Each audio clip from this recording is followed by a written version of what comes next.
Okay, so uh, it's all about AI engineering and आज हम इस पे डिस्कशन करेंगे कि AI engineering क्या है। हमने तो AI और जनरेटिव AI के बारे में सुना है और उसके बारे में कोर्सेज भी ऑफर होते हैं यूनिवर्सिटी में, लेकिन AI engineering के बारे में अभी तक किसी यूनिवर्सिटी में मैंने कोई एकेडमिक कोर्स भी नहीं देखा कि वो ऑफर हुआ हो।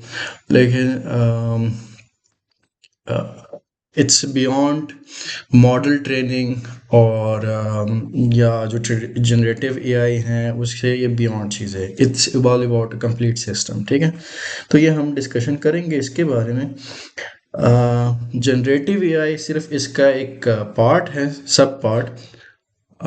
AI engineering is compose of 3 layers. ठीक है, तो इस पे हम डिस्कशन करेंगे भी। ठीक है, तो स्टार्ट करते हैं। और स्टार्ट करने से पहले let me tell you about myself. So who am I? As you all know, my name is Irfan Lain. I'm currently a lecturer at Fast News Islamabad. My PhD in software engineering is in continuation, and I have a small startup as well, uh, Quim System International. And beyond that, I'm working as a freelance product engineer and AI engineer, right?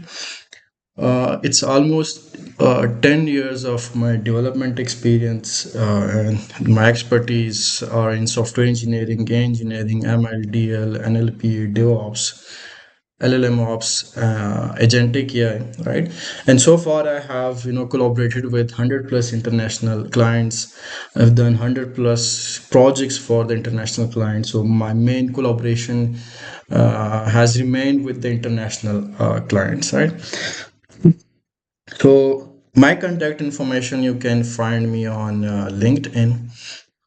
You can reach out on my personal email if you have any question or you need some kind of guidance.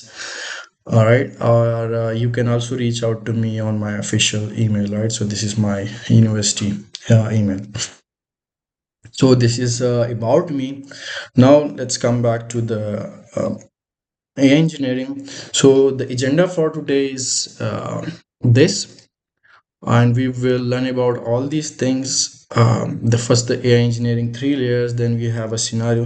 So I have designed this talk or this webinar based on a scenario. It's not something like I will be teaching you the concept, what is this, what is this. So we will walk through a complete scenario. Suppose you are an AI engineer within the industry and you are tasked to engineer an AI application for them, right? Or for any client. So how you will do it and what are the decision points you will face and how you will take the decision.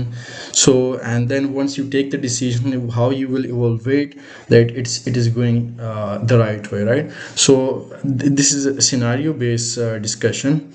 I will not straightforward go into what is this or what is that and how define everything. So we will take a scenario and go on, and then we will build up our examples on that, right?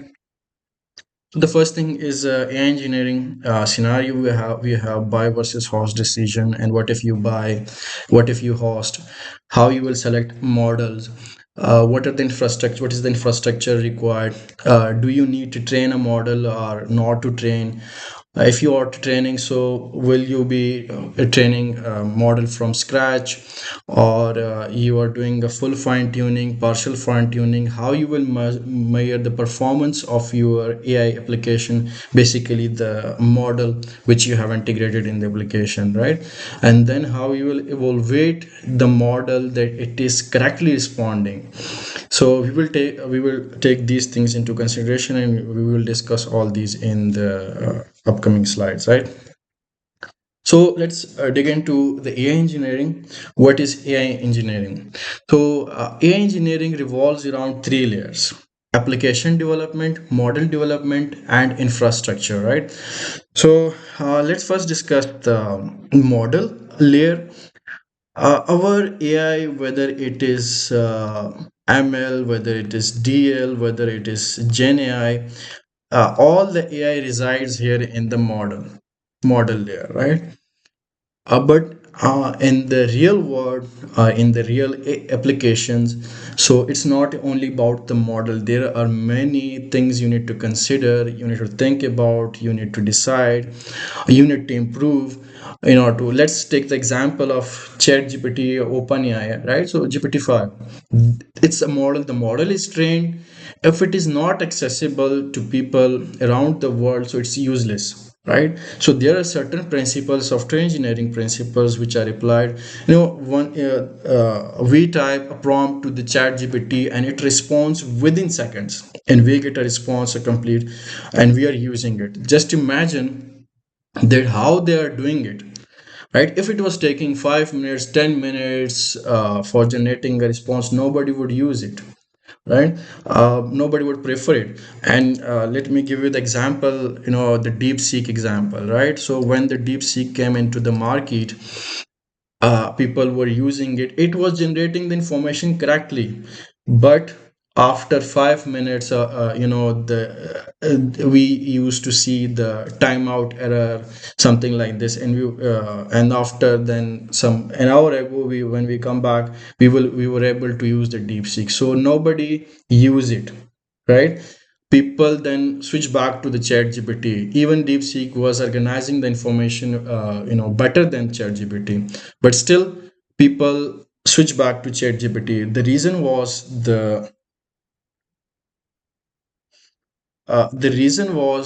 of the latency and the availability, right? So how we can resolve these issues? So it's all about AI engineering, right?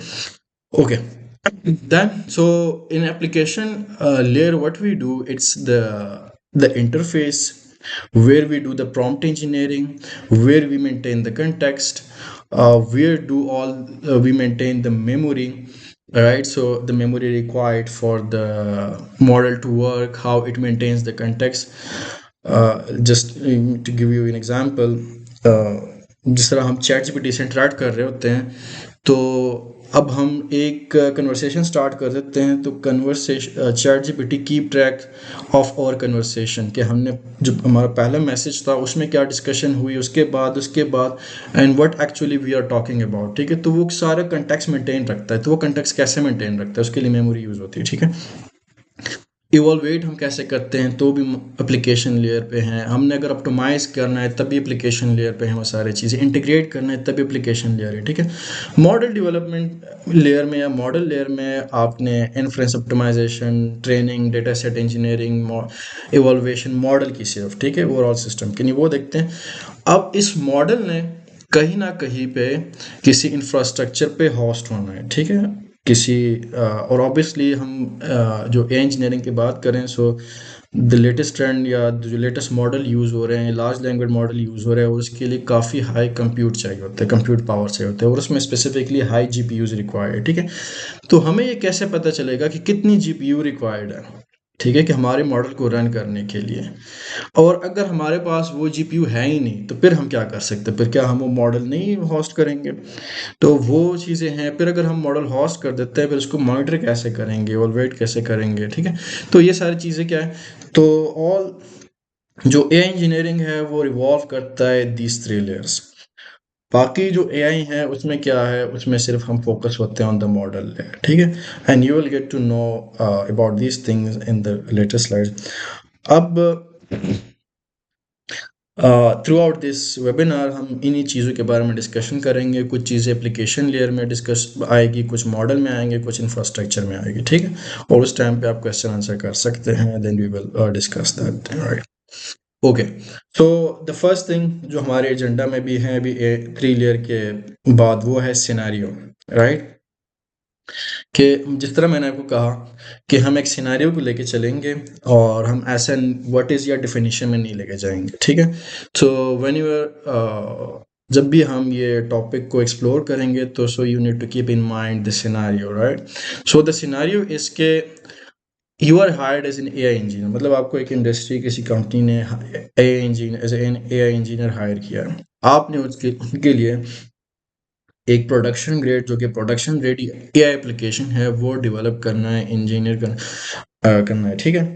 तो उसमें आप सिर्फ और सिर्फ model develop नहीं करेंगे, बल्कि आप पूरी की पूरी इंजीनियरिंग डिसीजंस लेंगे। वो डिसीजन, उस डिसीजन से क्या हो सकता है, कॉस्ट जो है ना वो इफेक्ट होगा, परफॉर्मेंस इफेक्ट होगी, रिलायबिलिटी इफेक्ट होगी। तो अब अगर आप अवेयर हैं about these things, like what the decision I need to take and how to take it, and then once I take it, then after that what I need to do, right? तो हम ये कैसे करें, तो ये हम scenario है। अगर मतलब ए इंजीनियर क्या है, एक इंडस्ट्री में एक रोल है, ठीक है। ए engineer, senior A engineer, junior A engineer, it's a title with in the industry. तो इसलिए ए इंजीनियरिंग आपको समझना ज़रूरी है, ताकि अगर आप विद इन द इंडस्ट्री काम करना चाह रहे हैं, इवन अगर आप फ्रीलांस करना चाह रहे हैं, तो आपने मॉडल को कैसे इंटीग्रेट करना है, पूरे ए एप्लीकेशन को कैसे डेवलप करना है, उसमें जो डिसीजन पॉइंट्स आएंगे वो डिसीजन पॉइंट कैसे लेने हैं आपने, ठीक है। तो सबसे पहला जो डिसीजन हमारे पास आएगा बाय वर्सेस हॉस्ट का, ठीक है। Now you are in AI engineer, आपने एआई एप्लीकेशन को डेवलप करना है। यू हैव टू ऑप्शन, ठीक है। अब एप्लीकेशन तो हम डेवलप कर लेंगे, लेकिन उसमें जो मॉडल यूज होगा, ठीक है, जो मॉडल यूज होगा, तो वो कौन सा मॉडल होना चाहिए, ठीक है। एक तो ये डिस्कशन है। अब हमारे पास जो एपीआई कीज जो है ना वो भी अवेलेबल है, जिस तरह ओपन एआई की, जेमिनाई की, डीप सीक की, ग्रॉक की। तो क्या हमें एपीआई की यूज़ करना चाहिए किसी मॉडल के, हमें बाय करना चाहिए उसके एपीआई एक्सेस की को, और या हमें अपना एक मॉडल होस्ट करना चाहिए समवेयर इन द क्लाउड या ऑन प्रेमिस, ठीक है। तो ये डिसीजन जो है ना, सबसे पहला जो आप स्टार्ट लेंगे, सो this is the first decision. So the question is for you all that आप लोग इस डिसीजन को कैसे लेंगे, कि हम आपने एपीआई सेलेक्ट करनी है या अपना मॉडल जो है ना वो होस्ट करना है और एप्लीकेशन में इंटीग्रेट करना है। तो आप लोगों के thoughts I would like to listen.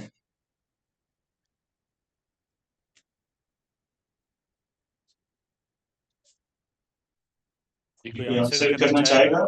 कि सर का क्वेश्चन है कि अगर आपने ये एप्लीकेशन बनानी हो तो आपका डिसीजन क्या होगा कि आप कोई एपीआईज वगैरह के यूजेस करेंगे या अपना मॉडल बिल्ड करके उसको डिप्लॉय करेंगे?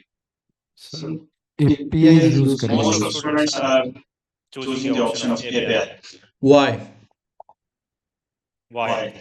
बिकॉज मॉडल को ट्रेन करने में एक्सपेंसेस भी बहुत ज़्यादा हो सकते हैं, और हमें ये भी नहीं पता कि मॉडल जो हम स्क्रैच से बनाने जा रहे हैं क्या वो हमारी रिक्वायरमेंट है उसको फुलफिल कर पाएगा कि नहीं। बजाय इसके कि स्क्रैच से मॉडल को ट्रेन करें, एक ऑलरेडी एक हमारे पास ट्रेन मॉडल है, उसको अपनी रिक्वायरमेंट के अकॉर्डिंग हम मोल्ड कर सकते हैं। ठीक है, किसी और का कोई पॉइंट है? जैसे Anybody good, else? Thank you, आपने अच्छे पॉइंट रेज किए हैं और हम इसको डिटेल में डिस्कस करेंगे। अच्छा, तो अगर किसी और का कोई इनपुट नहीं है तो देन वी विल प्रोसीड, ठीक है। अच्छा, एक तो बाय वर्सेस हॉस्ट डिसीजन है। अब अगर हम बाय करते हैं तो हमारे पास जो प्रॉब्लम आएंगे उसको कैसे आइडेंटिफाई करना है और रिजॉल्व करना है। अगर हम हॉस्ट करते हैं तो वो जो प्रॉब्लम आएंगे उसको कैसे रिजॉल्व करना है। लेकिन ये बाय वर्सेस हॉस्ट क्या है, it's not a simple decision, ठीक है, कि एक्सपेंस या fulfilment of requirement, these are two decision, ठीक है। लेकिन इसके अलावा और भी फैक्टर्स हैं, ठीक है। सो हम the first we are now into the buy versus host decision. I mean यार, you are in AI engineer, application develop कर रहे हैं और you are face with the first decision in the scenario is कि क्या मैं अभी API की लूँ या अपने मॉडल को होस्ट कर लूँ, ठीक है। तो what are the factors which can help you decide कि आपको मॉडल एपीआई की बाय करनी चाहिए या अपने मॉडल को होस्ट करना चाहिए, ठीक है। तो ये वैसे क्वेश्चन था, ठीक है, और ये ऑलरेडी मैंने पोस्ट कर दिया, so we will skip to the next slide. Bye, ठीक है। अगर हम बाय करते हैं तो जो एट्रीब्यूट्स हैं जो हमने कंसिडर करने हैं कि जिसके लिए हम उसके बेस पे डिसाइड कर सकते हैं, फर्स्ट है कॉस्ट, ठीक है। क्या मैं उस एपीआई को जब बाय करता हूं तो क्या वो कॉस्ट मैं बेयर कर सकता हूं, या जिसके लिए मैं डेवलप कर रहा हूं क्या वो कॉस्ट बेयर कर सकता है कि नहीं कर सकता। अब कॉस्ट को हम डिटरमिन कैसे करते हैं, ठीक है। तो एपीआई की जब हम यूज़ करते हैं तो टोकन्स पे कॉस्ट जो है ना वो डिटरमिन करते हैं। And I hope you are all aware of tokens, ठीक है। अगर आप लोग को जो जनरेटिव एआई की बेसिक नॉलेज या एमएल की है बेसिक नॉलेज, तो it is going to be easier for you, क्योंकि मैं उस डिटेल में नहीं जाना चाहता कि टोकन्स क्या हैं, एलएलएम कैसे काम करता है, या मॉडल कैसे ट्रेन होते हैं, ठीक है। हम थोड़ा सा हाई लेवल पे देख रहे हैं उस चीज़ को, ठीक है। वो डिसीजन पॉइंट जो हैं एज एन एआई इंजीनियर आप फेस करेंगे विद इन द इंडस्ट्री, ठीक है। तो टोकन्स के कॉस्ट होते हैं वहाँ पे, ठीक है। लेट्स से कि अभी ओपन एआई का है, तो अगर वो $5 कॉस्ट करते हैं पर 1 मिलियन टोकन्स, ठीक है। अच्छा, टोकन्स में मैं थोड़ा सा ओवरव्यू दे देता हूँ कि टोकन्स क्या होते हैं। ये बेसिक इनपुट यूनिट है ऑफ एनी मॉडल, ठीक है। अब ये क्या होता है, लेट्स से यहाँ पे ये सेंटेंस लिखा हुआ है कि every token has a price tag, right. So tokens जो लेवल होता है, जो मॉडल टोकन को ट्रीट करते हैं, एक वर्ड लेवल पे ट्रीट करते हैं, दूसरा सब वर्ड लेवल पे ट्रीट करते हैं, और करेक्टर लेवल पे भी ट्रीट करते हैं। इसके अलावा और भी हैं, ठीक है। अगर वर्ड लेवल पे ट्रीट करते हैं तो इट मीन्स के इस सेंटेंस में 1 2 3 4 5 6 टोकन्स हैं, ठीक है। तो जो हम इनपुट प्रोवाइड करेंगे तो हर एक टोकन का कॉस्ट है हमारे लिए। तो अब अगर ये कॉस्ट हमने कैलकुलेट करनी है कि जो यूज़र प्रॉम्प्ट देगा, ठीक है, प्रॉम्प्ट देगा, उसके एवरेज नंबर ऑफ टोकन्स कितने होंगे हमने वैसे एस्टिमेट करना है, ठीक है। वो यूज़र जो भी है उसको करना है। तो अगर एवरेज नंबर ऑफ टोकन्स इतने आ रहे हैं, ठीक है, तो पर डे इनके वैसे आप यूज़र्स कितने हैं, पर डे जो आपके रिक्वेस्ट आ रहे हैं वो कितने हैं, ठीक है, पर आवर पर डे, फिर आप जाते हैं फिर इस तरह। तो आपने वो सारी कैलकुलेशन करनी, आपके पास एक एस्टिमेशन आ जाएगी, ठीक है। तो फिर आपने देखना है कि जो क्लाइंट है वो इस कॉस्ट को इंड्योर कर सकता है कि नहीं कर सकता। सो this is one decision point, ठीक है। दूसरा है प्राइवेसी। अब जब हम एपीआई की बाय कर लेते हैं तो हमारा डेटा जो है ना वो यूज़ कर रहे होते हैं फॉर मॉडल ट्रेनिंग। तो अब अगर हमारा डेटा सेंसिटिव नेचर का है, उसमें प्राइवेसी है, वो अगर लीक हो जाएं या मॉडल में जो वो उसकी लर्निंग कर रहे होते हैं, तो फिर क्या होगा। Privacy breach is a very critical issue, ठीक है। तो क्या अब हमने अपने डेटा को देखना है, कॉन्फिडेंशियल डेटा है, लेट्स से पाकिस्तान के किसी डिफेंस सेक्टर के लिए या इवन गवर्नमेंट लेवल के लिए आप कोई मॉडल ए एप्लीकेशन बना रहे हैं और आपने उसमें एपीआई यूज़ करी, तो आपने तो सारा का सारा गवर्नमेंट लेवल का जो डेटा है लोगों का वो लीक कर दिया है, ठीक है। So then this is a great issue, legal repercussions भी उसके आएंगे। तो प्राइवेसी आपने देखनी है, ये एक फैक्टर है कि अगर हमारे लिए कोई प्राइवेसी का इशू है कि नहीं है, ठीक है। थर्ड है कंट्रोल, ठीक है। हम जो एपीआई बाय कर लेते हैं, हमारा उनके मॉडल पे कोई कंट्रोल नहीं है, ठीक है। उनके प्राइसिंग पे हमारा कोई कंट्रोल नहीं है, ठीक है। आज वो $5 पे 1 मिलियन टोकन दे रहे हैं, कल वो $10 पे 1 मिलियन टोकन देंगे, ठीक है। तो कॉस्ट तो डबल हो गई। तो क्या वो कॉस्ट फिर हम इंडोर कर पाएंगे, ठीक है, क्योंकि वो कंट्रोल उनके पास है, ठीक है। हमारे डेटा का कंट्रोल भी उनके पास है, सारा कुछ उनके पास जा रहे हैं। तो फिर ये एक फैक्टर है, ठीक है। तो कंट्रोल हमने अपने पास रखना है, उनके पास रखना है, ये एक फैक्टर है। प्राइसिंग, ठीक है। तो कॉस्ट टू प्राइसिंग ऑलमोस्ट एक ही है कि जो सब्सक्रिप्शन दे रहे होते हैं, जो सब्सक्रिप्शन टायर्स हैं वो पेपर यूज़ हैं या कोई फिक्स 1 मिलियन टोकन वाले हैं, ये चीज़ें हमने देखनी है। So this is about API. अगर आपको इन सारों से इश्यूज नहीं है, so then the easiest decision is to go with the API access, ठीक है। लेकिन इसमें सबको कॉस्ट का इशू आएगा ही आएगा। ऑन द अदर हैंड, अगर हम डिसाइड करते हैं कि हमने अपना मॉडल डिप्लॉय करना है, then what are the decision points. Infrastructure, हमें कितनी अभी, ठीक है, इंफ्रास्ट्रक्चर भी हमने देखना है, लेकिन इसमें और भी डिसीजन है। कौन सा मॉडल, ठीक है, उसके लिए जीपीयू कितनी रिक्वायर्ड है, हमने वो डिटरमिन करना है, ठीक है। स्टोरेज कितनी रिक्वायर्ड है, नेटवर्किंग का जो इशू है वो कैसे होगा हमारे लिए, लेटेंसी, उसका जो रिक्वेस्ट एंड रिस्पॉन्स टाइम है वो हमने कैसे हैंडल करना है, ठीक है, वो चीज़ें देखनी है। हमें मॉडल को ट्रेन करना चाहिए कि नहीं करना चाहिए, स्क्रैच से करेंगे, प्री ट्रेन यूज़ करेंगे, फाइन ट्यून करेंगे या नहीं करेंगे। सो this is also the point. Security and privacy, ठीक है। अब आपके पास क्या है कि आपको अपने मॉडल पे पूरा कंट्रोल आ गया, डेटा है सिर्फ और सिर्फ आपका मॉडल है वो यूज़ कर रहा है। Now you have everything in under your control, ठीक है। So this is a decision point कि आप डिसाइड कर सकते हैं अबाउट दिस, ठीक है। बाइस एंड हेलुसिनेशन, ठीक है। तो अब अगर मॉडल आप ऑन कर रहे हैं, ठीक है, अगर आप अवेयर हैं ऑफ द पॉपुलर स्टोरी की जब चैट जीपीटी ने किसी को सजेस्ट किया था हाउ टू कमिट सुइसाइड, ठीक है, तो it was a very critical issue with in the United states कि मॉडल ने बिल्कुल सुइसाइड कमिट करने के तरीके बता दिए हैं एक यूज़र को। तो ये तो काफ़ी बड़ा इशू है, ठीक है। तो ये अगर आपके मॉडल में फिर ये कैसे इंश्योर करेंगे, it will be really difficult, क्योंकि सारा ओनर्स जो होगा, बोझ जो होगा उसको हैंडल करने के आप पे होगा। तो आप ये चीज़ें कैसे करेंगे, ठीक है। तो बाइसनेस आएगी, जेंडर डिस्क्रिमिनेट कर रहा है उसको, ठीक है, फीमेल को मेल से, मेल को फीमेल से, किसी को प्रेफर कर रहा है, किसी को नहीं कर रहा, कलर या रेशियल प्रोफाइलिंग कर रहा है वो, ठीक है, इनकरेक्ट इन्फॉर्मेशन दे रहा है, हेलुसिनेट कर रहा है, ठीक है। तो ये हेलुसिनेशन को हम डिस्कस करेंगे। तो फिर वो आप हैंडल कर पाएंगे कि नहीं कर पाएंगे। तो अगर आप इन चीज़ों को कंपेयर करें एंड देन ट्रेड ऑफ कर लें, then you will reach to a decision point and you will be able to take a decision based on these metrics कि हमें बाय करना चाहिए या डिप्लॉय करना चाहिए, ठीक है, या होस्ट करना चाहिए। सो दिस इज वन, ये फैक्टर्स हम कंसिडर कर सकते हैं, ठीक है। ये जो मैंने आपको चीज़ें डिस्कस की वो इस स्लाइड पे हैं कि अगर हम बाय करते हैं, जो फर्स्ट चीज़ आपके कंट्रोल में है वो टोकन्स हैं। ज़्यादा लार्जर प्रॉम्प्ट होगा, मोर टोकन कंज्यूम होंगे, हायर कॉस्ट आएगा। तो हायर कॉस्ट एक्चुअली आती किस वजह से है कि क्योंकि जो जीपीयूज़ हैं उसके लिए पावर जो है, कंप्यूट पावर या जो इलेक्ट्रिक पावर है वो काफ़ी ज़्यादा चाहिए, वो हीट ज़्यादा प्रोड्यूस कर रहा है, उसको कूलिंग के लिए सिस्टम चाहिए, ठीक है। और इवन जो पाकिस्तान में अगर आप देख लें 24 गीगाबाइट ऑफ जीपीयू, वो कोई उसका जो लोएस्ट मॉडल है 2,50,000 का है, ठीक है, जो मैं रिसेंटली चेक किया है। तो वो हमारे लिए काफ़ी इशू है। तो इसलिए कॉस्ट जो है ना, वो इन चीज़ों की वजह से टोकन की कॉस्ट काफ़ी ज़्यादा होती है जो हम एपीआई बाय करते हैं। तो अब हमने क्या करना है, let's say you have decided to go with APIs कि आपने API बाय कर लिए और अब आपने आगे जाके डेवलपमेंट करनी है, ठीक है।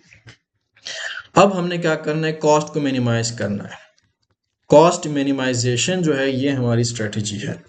तो गोल क्या है कि minimise the number of tokens consume so that our cost is minimised. Less token consume होंगे, कॉस्ट कम आएगी, ठीक है। तो इसमें अभी हमारा जो नेक्स्ट डिसीजन है वो ये आएगा, और आप लोग के थॉट्स में उस पर जाना चाहूँगा, ठीक है, कि आप लोगों को क्या लगता है कि जो हम चैट जीपीटी को एक प्रॉम्प्ट देते हैं तो क्या हर प्रॉम्प्ट एलएलएम के पास जाता है, या उसको कैसे ट्रीट करते हैं, या हर प्रॉम्प्ट को एलएलएम के पास जाना चाहिए कि नहीं जाना चाहिए? आप लोग के इसके बारे में क्या थॉट्स हैं? सर, एलएलएम के पास जाना तो नहीं चाहिए, क्योंकि अगर एलएलएम के पास जाएगा फिर दोबारा टोकन्स लगेंगे और फिर से हमारी जो कॉस्ट है वो हायर जाएगी। तो तो फिर हम क्या कर सकते हैं इसके लिए? अगर हम अब रिस्पॉन्स भी ऐसे प्रोवाइड करना चाहते हैं ताकि वो बिल्कुल ह्यूमन लाइक हो, जिस तरह एलएलएम जनरेट करता है, हमने सर कॉस्ट कुछ भी इस तरीके मिनिमाइज सर कर। कुछ इस तरीके से हो सकता है कि अगर वेक्टर डेटाबेस बना लें और उसके अंदर हमने कोई पहले से कोई टोकन्स इस तरीके से रखे हुए हैं कि यूजर फॉर एग्जांपल कोई प्रॉम्प्ट देता है एंड वो प्रॉम्प्ट ऐसा सिमिलर प्रॉम्प्ट है जो बाकी कोई यूजर भी दे रहा है एंड वो पहले से वेक्टर डेटाबेस के अंदर या उस एलएलएम के अंदर आपने बाय डिफॉल्ट रखे हुए हैं, तो उसमें ये होगा कि बार बार टोकन्स ही जनरेट होंगे और फिर कॉस्ट जो है वो फिर मिनिमाइज होगी। ठीक है, वेरी गुड, ठीक है।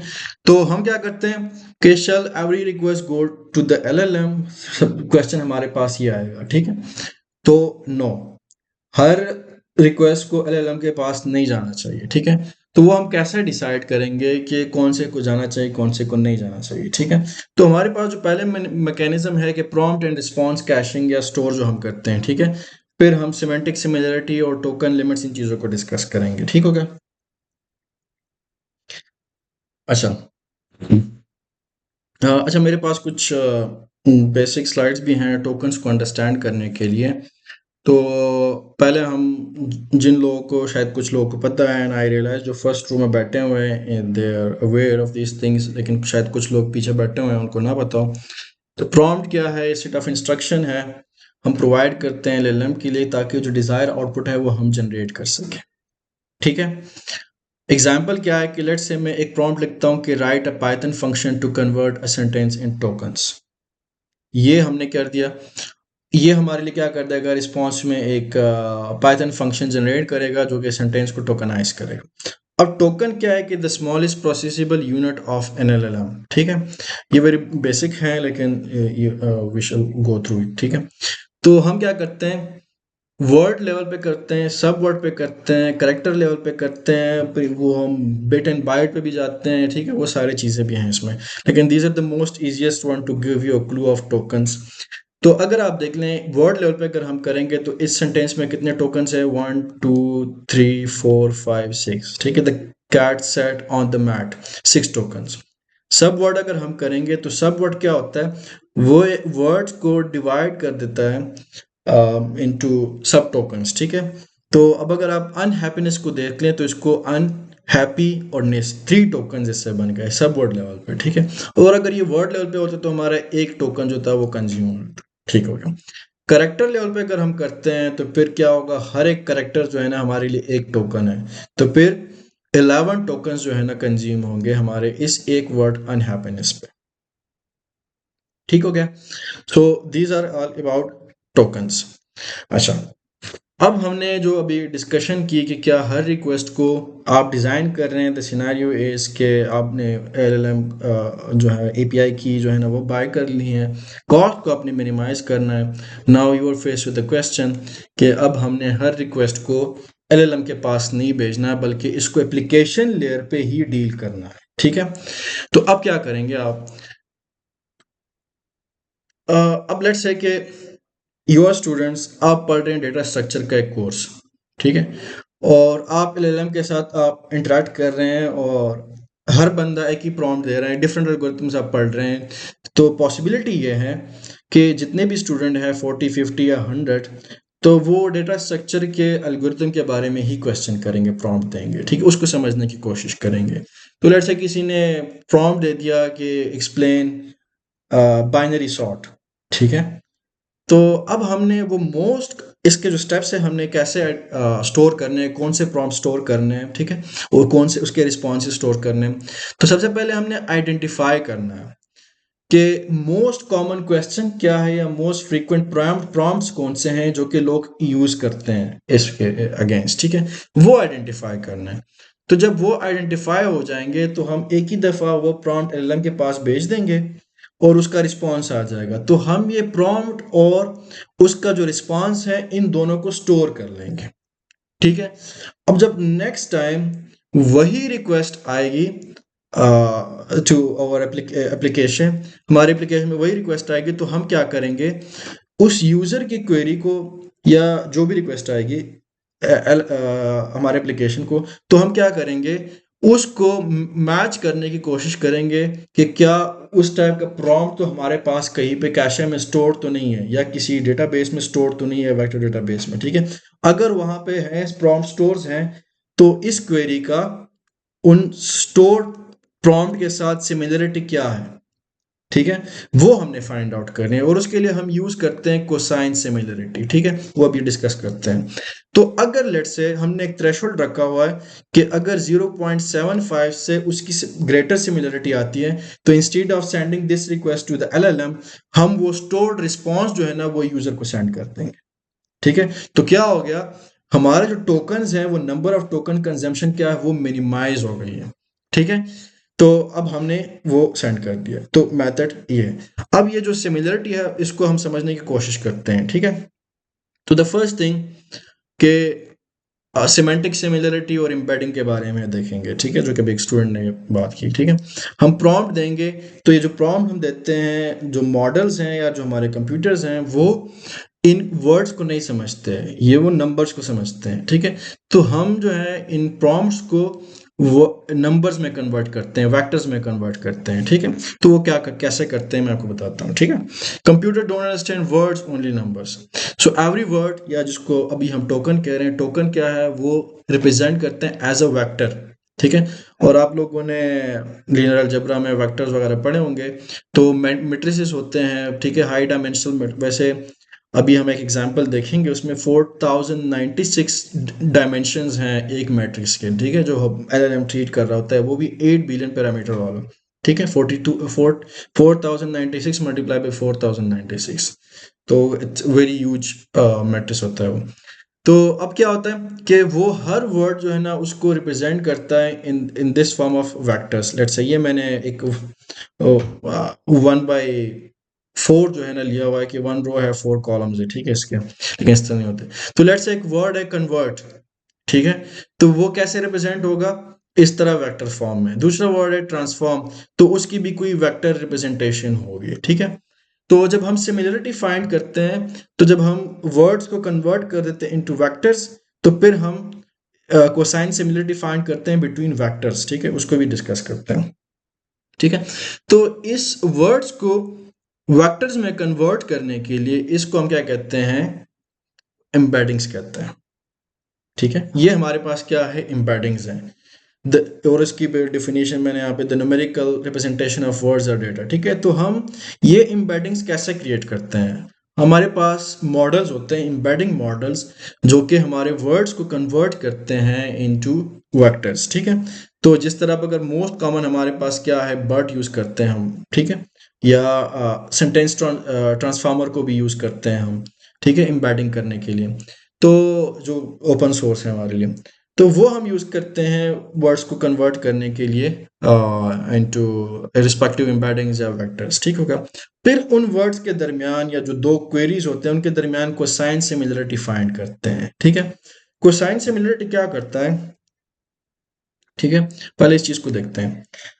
प्रॉम्प्ट को स्टोर करेंगे, तो प्रॉम्प्ट को स्टोर करेंगे, तो एक प्रॉम्प्ट है हमारे पास, ये write a Python function to convert sentence into tokens. इसको हमने, इसकी एम्बेडिंग हमने कर दी है। एम्बेडिंग करके हमारे पास इस तरह लार्जर जो है ना मैट्रिसेस आ जाएंगे, ठीक है।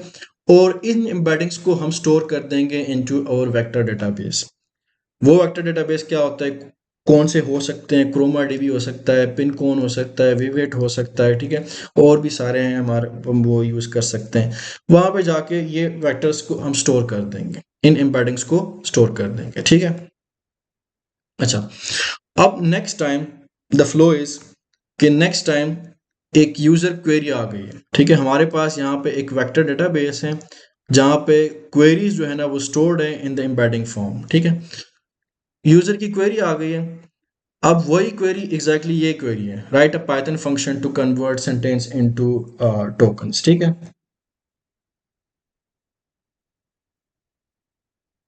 ठीक हो गया।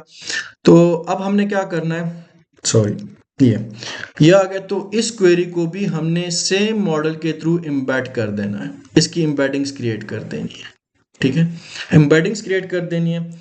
और अब इन एम्बेडिंग्स के दरमियान और जो एम्बेडिंग्स या वेक्टर्स जो हमारे वेक्टर डेटाबेस में स्टोर हैं उनके दरमियान कोसाइन सिमिलरिटी फाइंड करनी है, या आप और भी डिस्टेंस वाले मेथड यूज कर सकते हैं, ठीक है। कोसाइन सिमिलरिटी क्या करता है वो, ठीक है, जो एंगल होता है वो कैलकुलेट करने की कोशिश करता है। लेट्स से मैं आपको दो वर्ड लेता हूं, एक है मेन, MAN, मैन, ठीक है, और एक है ह्यूमन और एक है एनिमल।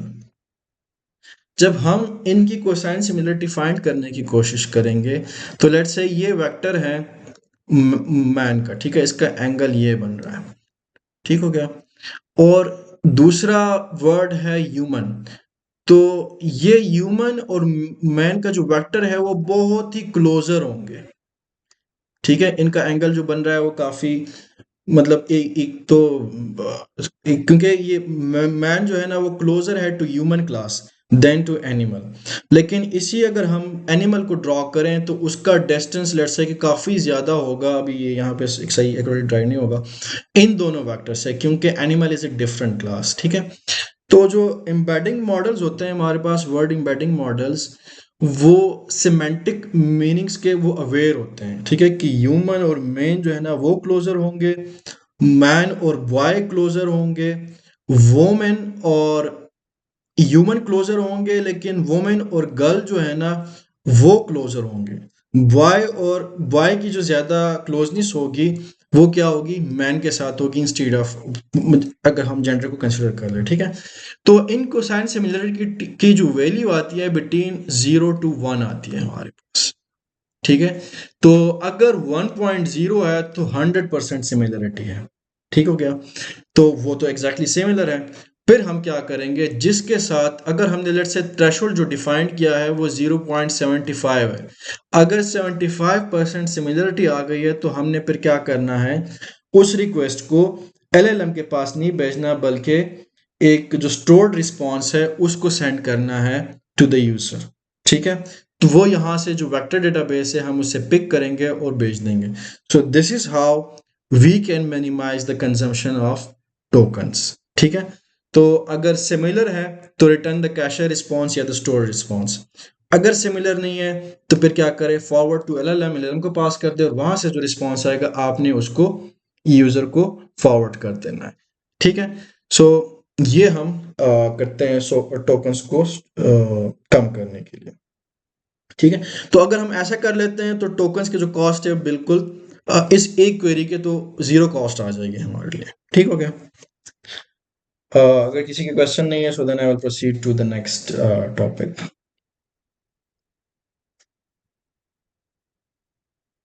सर आपने जो कोसाइन सिमिलरिटी वाली बात की है 0 to 1 वाली, इसके अंदर अगर मैच करता है तो क्या होता है एंड नहीं करता तो क्या होता है? एंड इसमें आपने 0.1 की एक बात की है कि उसके अंदर मैच हो जाएगा, एंड एक जगह आपने 0.75 की बात की है। काइंडली इसको थोड़ा दोबारा रिपीट कर दो। अच्छा, मैं आपको ये एक एग्जांपल दिखाता हूँ इसका, ठीक है, और इसको भी रिपीट करता हूँ। पहले मैं आपको ये 0 और 1 के स्टोरी सुना देता हूँ, ठीक है। जो वैल्यू आएगी कोसाइन सिमिलरिटी की वो बिटवीन 0 to 1 होगी, ठीक है। इसको मैं क्लीन कर देता हूँ, ठीक है। जो कोसाइन सिमिलरिटी अगर लेट से हम दो वर्ड्स के दरमियान फाइंड करना चाह रहे हैं, कन्वर्ट और कन्वर्ट, ठीक है, इसकी भी अपने वेक्टर रिप्रेजेंटेशन होगी और इसकी भी अपनी वेक्टर रिप्रेजेंटेशन होगी, ठीक है। कोई हाई डायमेंशनल मैट्रिक्स होगा इसका। अब इनके दरमियान जो कोसाइन सिमिलरिटी फाइंड करते हैं तो जब हम फाइंड करेंगे तो इसका जो रिजल्ट आएगा वो वैल्यू क्या होंगी, बिटवीन 0 to 1 होंगी, ठीक है। मतलब कि 0.1 से स्टार्ट करके 1.0 तक होगी, ठीक है। अगर 1.0 है तो इट मींस कि 100% ये सिमिलर है, ये दोनों वर्ड सिमिलरिटी 100% है, फिर तो हमें एलएलएम के पास जाना नहीं चाहिए, यहीं से इसको रिस्पॉन्स भेज देंगे, ठीक है। और हमने क्या करना है, थ्रेशोल्ड डिफाइन करना है। अब ज़रूरी नहीं है कि हर क्वेरी जो होगी वो 100% सिमिलर होंगी, ठीक है। तो हमने एक थ्रेशोल्ड डिफाइन करना है, जो क्वेरी आ गई उसकी सिमिलरिटी अगर 0.75 से ग्रेटर या इक्वल आ जाए with a query stored in our vector database, तो हम क्या करेंगे, फिर हम जो उस प्रॉम्प्ट का जो रिस्पॉन्स हमने स्टोर किया है वो हम सेंड करेंगे टू द यूजर, नॉट, और हम क्या करेंगे, एलएलएम को फॉरवर्ड नहीं करेंगे। लेकिन लेट से एक क्वेरी आ गई है और उसकी जो कोसाइन सिमिलरिटी है, लेट से ये वर्ड क्या है, ये है ट्रांसफर, ठीक है, और ये है कन्वर्ट। अब इनके दरमियान सिमिलरिटी नहीं बनती, transfer is a different word, convert is a वैसे शायद सिमिलरिटी आ जाए, ठीक है। तो वो सिमिलरिटी क्या होगी, लेट्स से कि वो आ गई हमारे पास लेस देन 0.75, वो आ गई लेट्स से 0.5, तो हमारा थ्रेशोल्ड क्या है, ये है कि जब दो क्वेरीज के दरमियान सिमिलरिटी 0.75 आ जाए या उससे ग्रेटर आ जाए तो हमने वो स्टोर रिस्पॉन्स भेजना है, और अगर उससे कम आ गई तो फिर हमने उस रिक्वेस्ट को क्वेरी को एलएलएम को फॉरवर्ड करना है, ठीक है। तो मैं आपको एक एग्जांपल दिखाता हूँ, एक मिनट में स्क्रीन शेयर स्टॉप कर देता हूँ।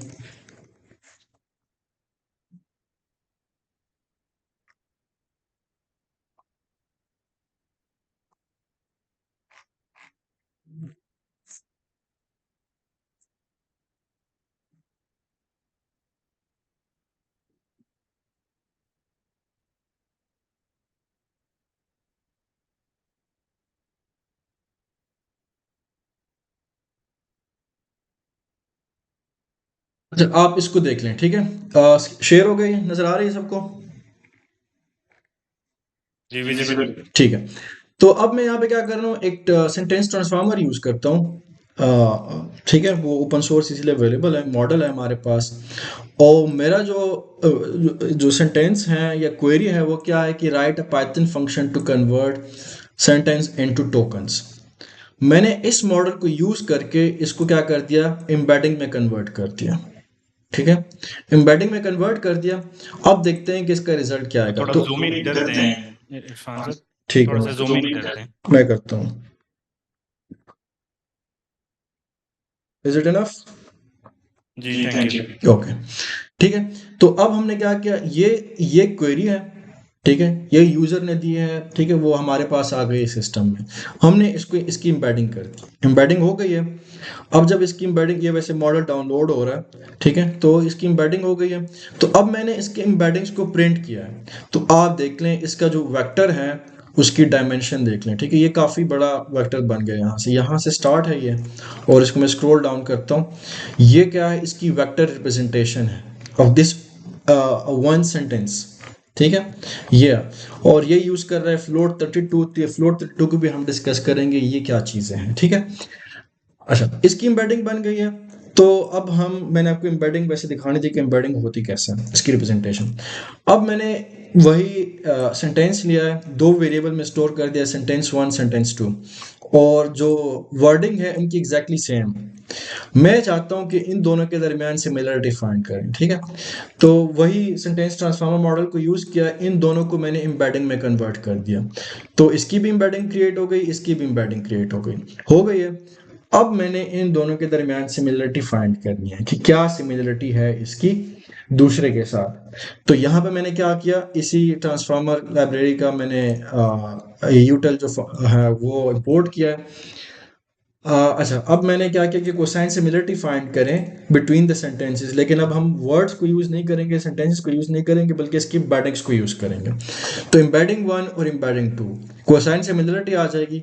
तो अगर आप देख ले, इसकी कोसाइन सिमिलरिटी है 1.000, ठीक है। तो इन दोनों सेंटेंसेस के दरमियान मतलब कि ये 100% सिमिलर है। तो अब ऐसी क्वेरी के लिए हमें एलएलएम की ज़रूरत नहीं है, बल्कि जो हमने रिस्पॉन्स स्टोर किया तो हम भेज देंगे। लेट्स से मैं अब इसमें कोई चेंज करता हूँ, ठीक है, इसको कनेक्ट करते हैं, मैं आपको इसका एक थोड़े से चेंजेस कर लेते हैं, और मैं आपको बताता हूँ कि कोसाइन सिमिलरिटी कैसे इफेक्ट हो रही है इसकी, ठीक है। टाइम ले रहा है ये, ओके, हो गया, ठीक है। तो सबसे पहले ये एग्जीक्यूट करते हैं।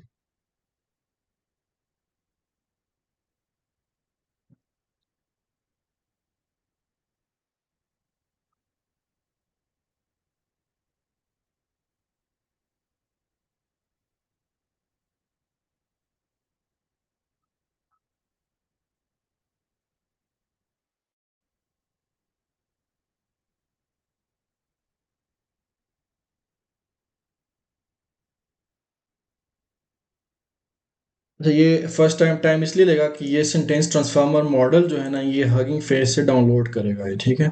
जब वो डाउनलोड हो जाएगा फिर वो इसको इनकोडिंग ये सारी चीज़ें करेगा, ठीक है। ये देखें, ये डाउनलोड हो गया, वेट, इसके ये सारी चीज़ें। अब इसने क्या कर दिया, एम्बेडिंग वेक्टर क्रिएट हो गया, उसकी लेंथ जो है ना 384 है, उसके डायमेंशन जो हमारे पास आ रहे हैं, ठीक है, यहाँ पे। और ये एम्बेडिंग को अगर हम प्रिंट कर लें तो ये आ जाएगा, एम्बेडिंग्स हमारे पास ये आ गई। अब हम वो एग्जाम्पल करते हैं, ठीक है। एक सेंटेंस 1 है, write a Python function to convert sentence to tokens, और इसको हम थोड़ा सा, या इसको हम ट्रांसफर वर्ड यूज कर लेते हैं, ठीक है। अब वर्डिंग डिफरेंट हो गई है, ये हो गया। अब हमने इनके दरमियान सिमिलरिटी फाइंड करनी, ये अब देख लें आप 0.9518, ठीक है। क्योंकि हमने ट्रांसफर जो है ना उसकी मीनिंग थोड़ी सी डिफरेंट हो रही है कन्वर्ट से, उससे वो जो कंटेक्स्ट है, जो आगे पीछे इसके वर्ड्स है, उसको भी वो देख रहा है, ठीक है। अब अगर हम करें कि write a Python function to convert, या to write a Python function to sort in array using binary sort, ठीक है। अब देखते हैं इसको, ठीक है। 0.2102, अब हमने थ्रेशोल्ड रखा है कि 0.75, और ये 0.2 भी इसलिए आया है क्योंकि कुछ वर्ड्स, ये जो राइट अ पाइथन फंक्शन 2, यहाँ तक थोड़ी सी सिमिलरिटी है, ठीक है। तो इसने इसको 0.2 कर दिया। तो अब ये क्या है, हमारे थ्रेशोल्ड से कम है, तो हम ऐसे रिस्पॉन्सेस को एलएलएम, ऐसे रिक्वेस्ट जो है क्वेरीज है एलएलएम को भेजेंगे, बल्कि अपने रिस्पॉन्स जो कैशे में स्टोर्ड है उससे डील नहीं करेंगे, ठीक है। तो ये इस तरह हम कोसाइन सिमिलरिटी फाइंड करते हैं। ठीक है।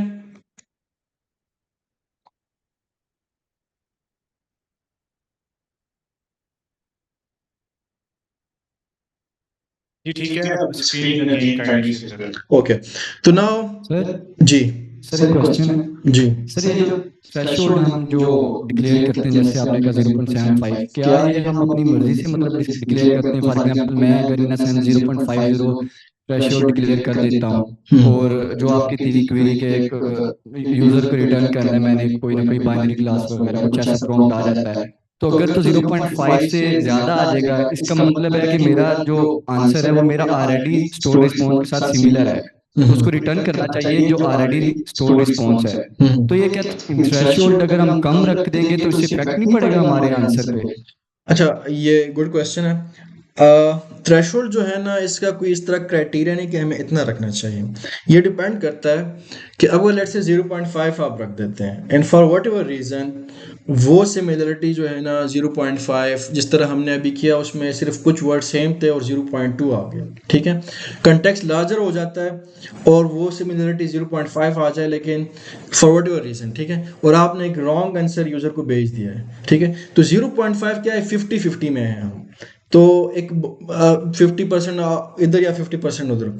तो अगर लेट्स से हम 0.75 कर देते हैं तो इट मीन्स कि हम क्या है कि 50% से अबव मैच आ गया, तो तब हम उसको कर देंगे। लेकिन अगर आपने कोई हार्ड कैप रखना है कि इवन लोग इससे भी ज़्यादा थ्रेशोल्ड रखते हैं ताकि हम करेक्ट रिस्पॉन्स जो है ना वो हम 100% या 90% या 80% श्योर हो कि हमें ये भेजना चाहिए। तो ये डिपेंड करता है आपकी यूज़ केस पे भी, आपके जो ताकि आप कोई इनकरेक्ट रिस्पॉन्स जो है ना वो ना प्रोवाइड करें टू यूजर्स, ठीक है।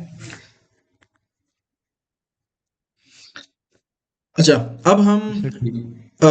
जो टोकन का रिडक्शन का जो सिनारियो में हमारे पास जो क्वेश्चन था कि हमने क्या करना है, मिनिमाइज करना है कॉस्ट को, तो वो हम एक इस तरह कर सकते हैं कि टोकन्स रिड्यूस कर दें हम इसको, ठीक है। हम एक और मेथड भी कर सकते हैं जो कि मैंने स्लाइड में ऐड नहीं किया। हम जो है ना हर प्रॉम्प्ट में या जो सिस्टम प्रॉम्प्ट होगा उसको हम क्या कर देंगे, कहेंगे कि बी कंसाइज, ठीक है, वो इंस्ट्रक्शन देंगे, कंस्ट्रेंट कर देंगे उसको, ठीक है। तो फिर क्या होगा कि वो एलएलएम खुद ही जो आउटपुट टोकन जनरेट करेगा वो कंसाइज हो जाएंगे, ठीक है। एक ये भी कर सकते हैं। इसके अलावा और भी मेथड्स हैं जो कि इंडस्ट्री में फॉलो होते हैं। इवन वो एक लोकल एलएलएम कर देते हैं ताकि वो जो प्रॉम्प्ट्स आ रहे हैं उसको फाइन ट्यून कर देते हैं ताकि उसको रिड्यूस कर सकें, और वो रिड्यूस वर्जन जो है ना वो प्रोवाइड करे to the LLM, higher LLM, ठीक है। तो वो भी एक डिफरेंट मेथड्स हैं, वो उसकी डिफरेंट डिस्कशन है, ठीक है। Now this is one thing done in our scenario, the next decision you will be faced with this plan.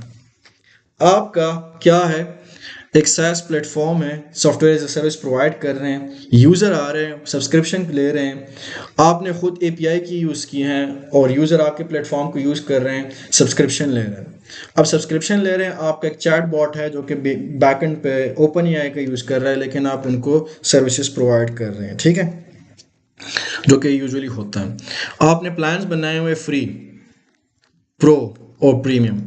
Free क्या है कि free user per day 500 token use कर सकता है, 500 इनपुट 500 आउटपुट, ठीक है, दोनों काउंट होते हैं।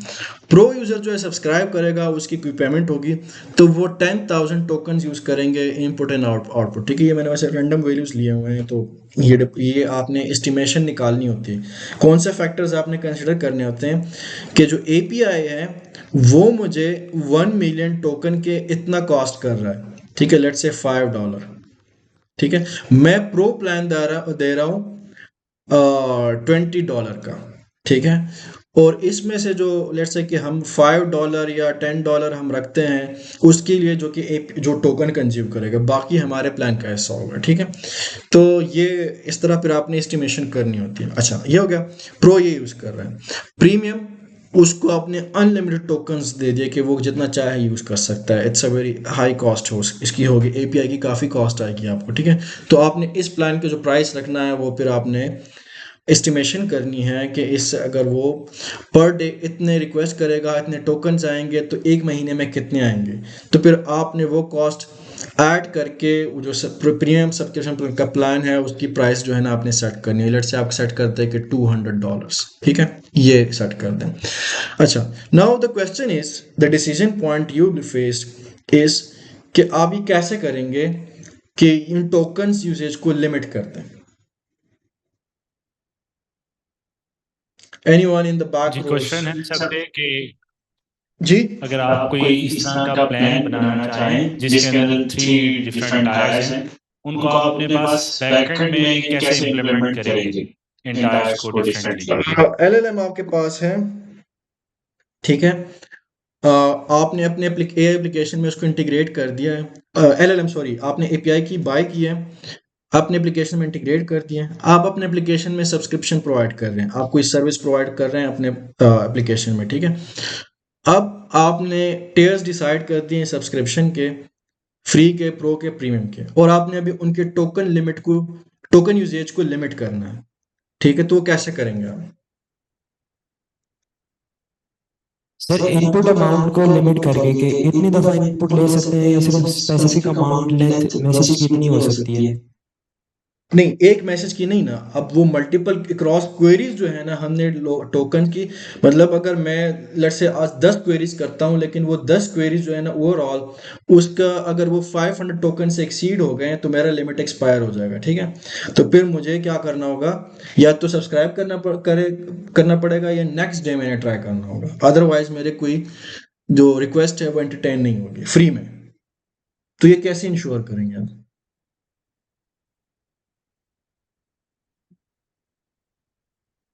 ठीक है, तो मैं आपको थोड़ा सा बता देता हूँ इसका, ठीक है।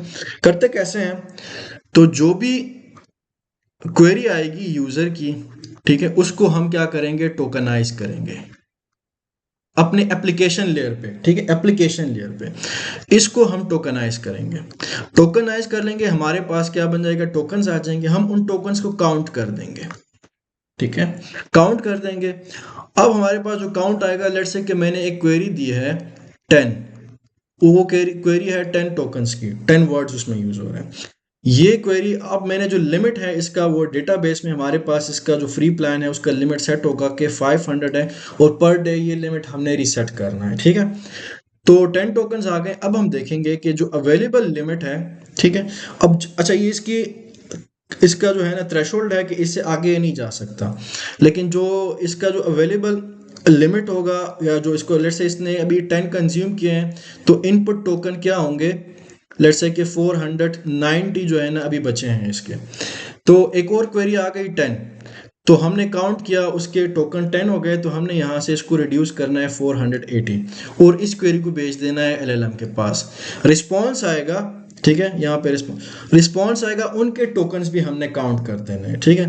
लेट्स से रिस्पॉन्स आ गया 50 टोकन्स में, तो जो आउटपुट टोकन्स हैं उससे भी हमने 50 माइनस कर देने, ठीक है, और रिस्पॉन्स यूजर को प्रोवाइड कर देना। अब लेट्स से ये सारे जो लिमिट है ना ये कंज्यूम हो गई है, क्वेरी आ गई, हमने टोकनाइज कर दिया 10 है, और हमने देख लिया कि इसके पास तो 0 है, ठीक है, इनपुट टोकन तो इसके पास है ही नहीं।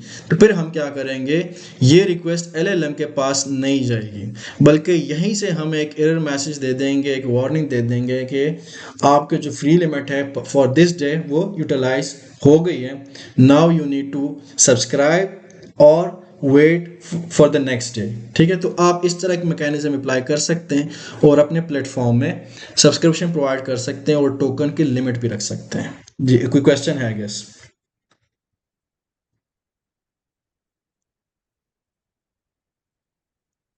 सर जी, सर ये एग्जैक्टली आप वही बात कर रहे हैं जैसे फॉर एग्जांपल हम चैट जीपीटी का सिंपल वर्जन यूज करते हैं, कोई हमने प्रो वर्जन नहीं सब्सक्राइब किया हुआ था तो उसके अंदर लिखा आ जाता है कि लिमिट आ गई है, हाँ, एंड एग्जैक्टली। फिर वो कहते हैं कि आपको अगले दिन जाके ये ठीक होगी एंड फिर आप दोबारा या कोई पाएंगे। टाइम दे देता है, या कोई ठीक है। अगले दिन का बता देते हैं, ठीक है। तो ये एग्जैक्टली उसी तरह ही है, लेकिन अगर आप उसको करेंगे अपने एप्लीकेशन में, कैसे करेंगे, आप तो API यूज कर रहे हैं, तो आप ये मेथड अप्लाई कर सकते हैं।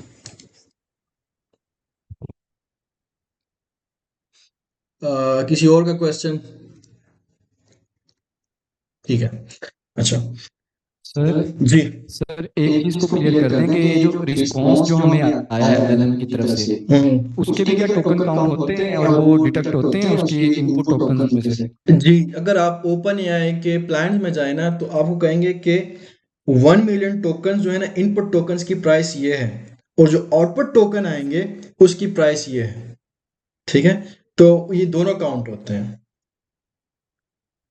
ठीक है, मतलब यूजर के जो प्लान है उसके अकॉर्डिंग इनपुट टोकन से भी डिटेक्शन होती है पहले टोकन कैलकुलेट होने के बाद, जी और आउटपुट से भी होती है। जी, आउटपुट से भी होती है। ठीक हो गया। तो this is another decision point जो कि आप इस तरह सॉल्व कर सकते हैं। ठीक है, and there is way detail in it. आप लोग इसको जब एक्सप्लोर करेंगे तो आपको आइडिया हो जाएगा। ठीक हो गया। Now we are going to another discussion कि आपने एपीआई तो यूज कर लिया है।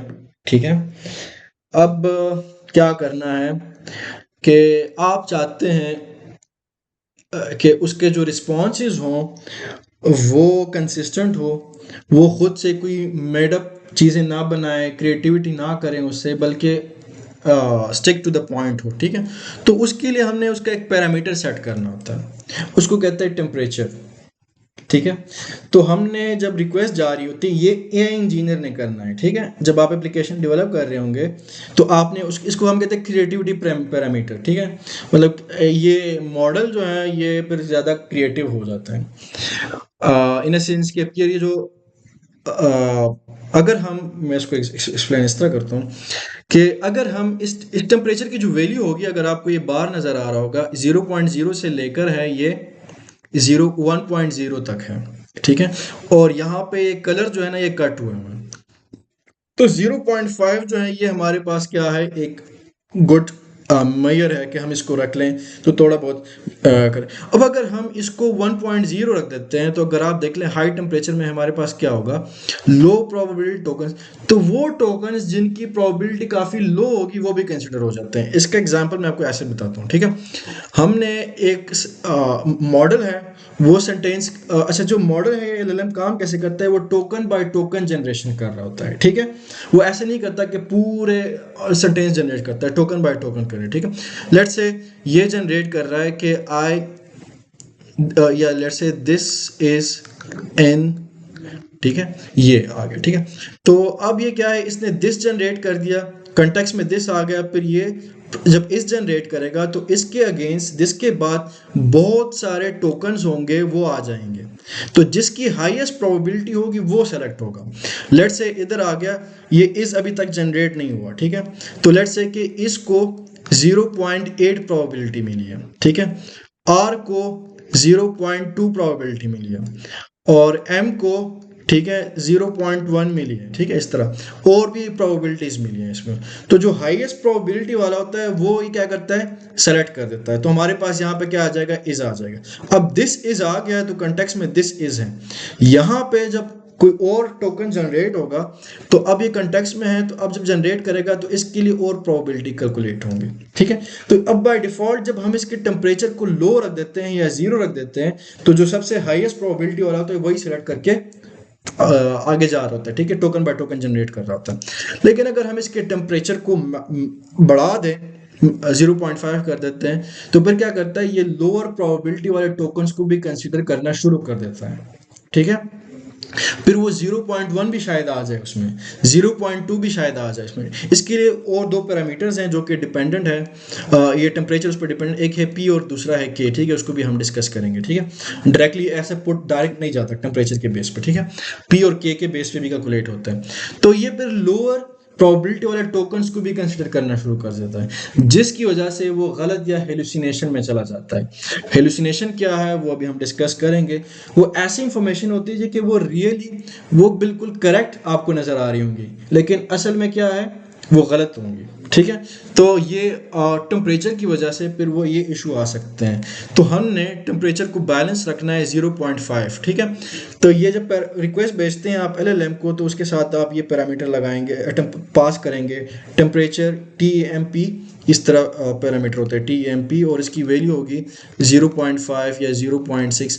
ठीक है, और अगर आप बिल्कुल कहें कि वो हाईएस्ट प्रोबेबिलिटी वाला कंसिडर करें तो इसको 0 कर दें। ठीक ठीक है, तो वो फिर कंसिस्टेंट रहेगा, ज़्यादा हेलुसिनेशन में नहीं जाएगा। ठीक है, जिस तरह कोडिंग में आप करते हैं, तो कोडिंग में आपको कोई क्रिएटिविटी नहीं चाहिए, आपको करेक्ट कोड चाहिए। लेकिन अगर आप टेक्सचुअल जनरेशन कर रहे हैं, उसमें आप क्रिएटिविटी चाहिए, तो वो हम उसको कंट्रोल करने के लिए हम टेम्परेचर पैरामीटर यूज करते हैं। ठीक है, अच्छा,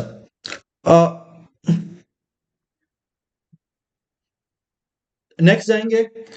अब हमने कहा कि टेम्परेचर पैरामीटर यूज़ होगा, और इसमें क्या होते हैं कि जब अगर टेम्परेचर हमारे पास हाई हो तो लोएस्ट प्रोबेबिलिटी वाले टोकन जो है ना वो भी कंसिडर होना शुरू हो जाते हैं। ठीक है, इस तरह अगर किसी के 0.1 भी है या 0.2 भी है या 0.3, वो भी कंसिडर होना शुरू हो जाते हैं। ठीक है, तो फिर क्या करते हैं, हम थोड़ा सा इसको लिमिट करना चाहते हैं। कैसे?